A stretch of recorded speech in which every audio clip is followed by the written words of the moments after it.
نکاح سے متعلقہ بنیادی مسائل آپ کے سامنے حضرت علامہ مولانا مصطفیٰ صاحب نے بیان کر دی۔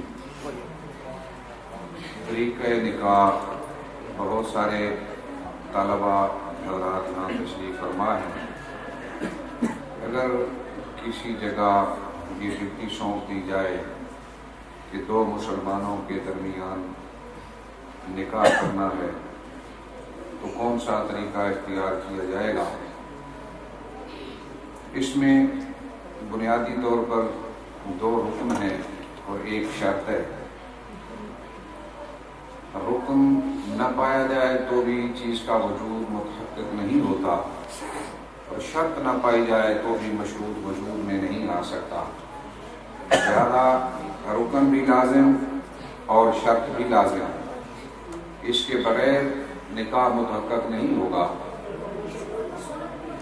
تو رکن نکاح میں ایجاب اور قبول ہے کہ ایک طرف سے نکاح کے لیے اپنے آپ کو پیش کیا جائے، دوسری طرف سے قبولیت ہو، اور یہ ایجاب اور قبول یہ جو دو رکن نکاح ہیں ان کو سننے والے دو گواہ شاہد وہاں موجود ہوں جو ایجاب اور قبول کو سن رہے ہوں، یہ شرط ہے۔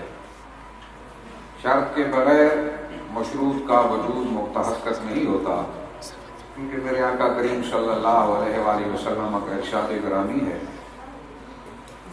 لا نکاح الا بحضور شاہدین، جب تک دو گواہ نہیں ہوں گے نکاح متحقق ہی نہیں ہوگا۔ ایک طریقہ بیسک نکاح کا یہ ہے۔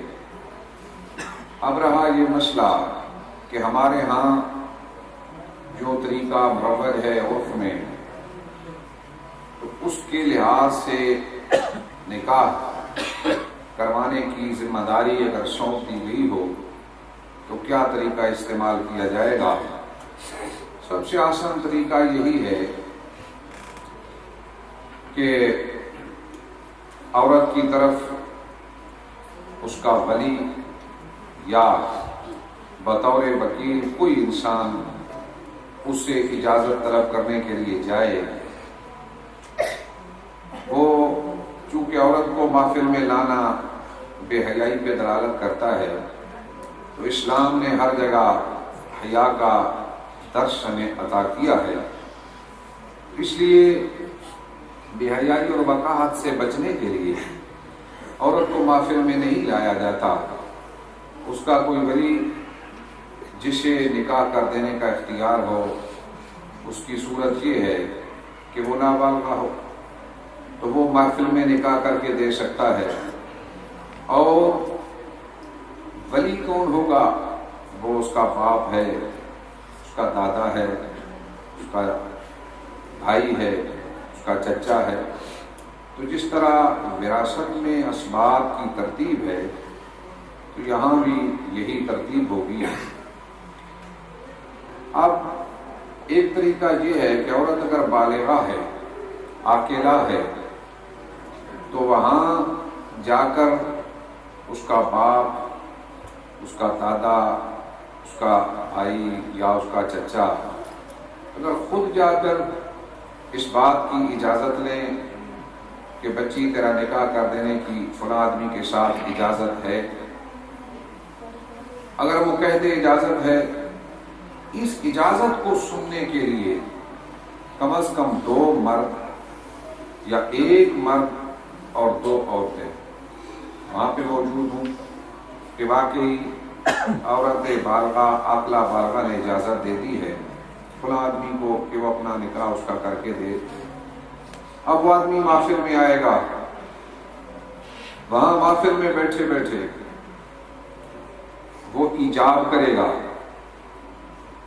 مولوی صاحب موجود ہوں، کوئی حافظ قاری کوئی آدمی مسلمان موجود ہے، تو سنت طریقہ یہ ہے کہ پہلے وہ خطبہ نکاح پڑھے۔ خطبہ نکاح جب پڑھ لے گا تو یہ ایک سنت ادا ہو جائے گی۔ اس کے بعد بچی کا وہ ولی جس نے اجازت لی تھی یا ولی نہیں ہے،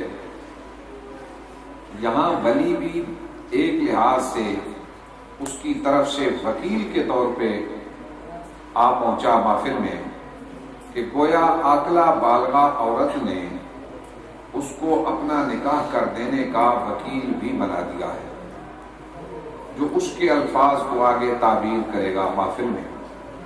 اور اگر وہ باپ دادا یا کوئی جورا محرم نہیں ہے جس کو ولی کہتے ہیں، تو کوئی بھی انسان اگر اس سے اس بارے میں دریافت کرے کہ تیرا نکاح کر دینے کا اختیار ہے، اپنے بارے میں پوچھے کہ مجھے اختیار ہے، وہ کہہ دے ہاں تو نکاح کر کے دے دے۔ دو آدمی اس بات کو سن رہے ہوں اور ایک طریقہ جو سب سے بہتر ہے وہ یہ ہے کہ اگر ولی نہیں گیا تو پوچھنے والا آدمی بطور وکیل یہ پوچھے کہ تیرا نکاح کر دینے کا اختیار کس کو ہے، وہ ایک سائل کی حیثیت سے تیرا نکاح کر کے دینے کا مختار کون ہے۔ بچی کہہ دے کہ باپ ہے، دادا ہے، بھائی ہے۔ اب اس بات کو سننے کے لیے بھی دو گواہ چاہیے۔ یہ نکاح کے گواہ نہیں، یہ توکیل کے گواہ ہیں کہ عورت اپنا اختیار کسی کے حوالے کر رہی ہے کیونکہ وہ خود عاقلہ بالغہ ہے۔ اب اس اختیار کو کسی دوسرے کی طرف منتقل کرنے کے لیے دو نکاح جو توکیل کے گواہ ہیں وہاں لازم ہیں۔ ان میں سے اگر ایک مرد ہے اور دو عورتیں ہیں تو بھی کافی رہیں گی، خواہ وہ عادل ہوں یا عادل نہ ہوں، مستور الحال ہوں، کوئی حرج نہیں۔ اب یہ دو طریقے ہو گئے کہ پوچھنے والے کو اختیار دے دیا کہ تو نکاح کر کے دے دے، یا پوچھنے والے کو یہ کہا کہ میرا باپ یا دادا میرے نکاح کا مختار ہے۔ دو طرح کا اختیار ہے۔ اس کو سن کے محفل میں جو آدمی آئے وہ گواہ ٹھہرے۔ تیسرا طریقہ یہ ہے کہ اگر عاقلہ بالغہ عورت نے زبان سے اجازت نہیں دی، اس سے اس کا ولی پوچھنے کے لیے گیا کہ تیرا نکاح کر کے دے دوں، اب ظاہر ہے باپ ہے، دادا ہے، تو جو اس وقت اولا ہے ولایت میں، اگر اس نے پوچھا ہے تو بچی کا سکوت بھی کافی رہے گا۔ اگر خاموش رہی کہ تیرا نکاح میں فلاں سے کر کے دے رہا ہوں، اگر وہ خاموش رہی تو سکوت البکر رضا کے تحت یہ بھی رضامندی اور اجازت شمار ہوگی۔ اب ولی نہیں، غیر ولی نے پوچھا ہے تو وہاں قولاً اس بات کی اجازت دینا لازم اور ضروری ہوتا ہے، کیونکہ ولی اور رسول ولی کا اور حکم ہے، اجنبی کا اور حکم۔ اب یہاں تک تو یہ صورتحال ہے کہ عورت نے اجازت دے دی اپنے نکاح کی، یہ توکیل پہ دو گواہیاں بھی قائم ہو گئی۔ اب محفل میں آ کر انہوں نے اس بارے میں بتا دیا کہ عورت نے نکاح کی اجازت دے دی ہے، باپ کو مختار کیا ہے، بھائی کو مختار بنایا ہے، اس کی وضاحت کر دیں۔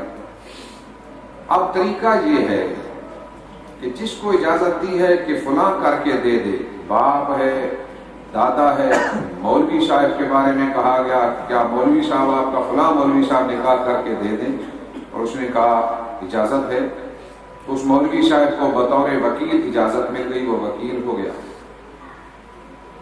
اب محفل میں خطبہ کے بعد برکت کے لیے درود شریف، کلمہ شریف پڑھ لیا جائے تو بہتر ہے، ذکر ہے، برکت ہوگی۔ سنت طریقہ خطبہ ہے وہ بھی ادا ہو گیا۔ اب نکاح پڑھانے والے مولوی صاحب ہوں تو وہ کیا کہیں کہ فلاں کی بچی فلاں کا نکاح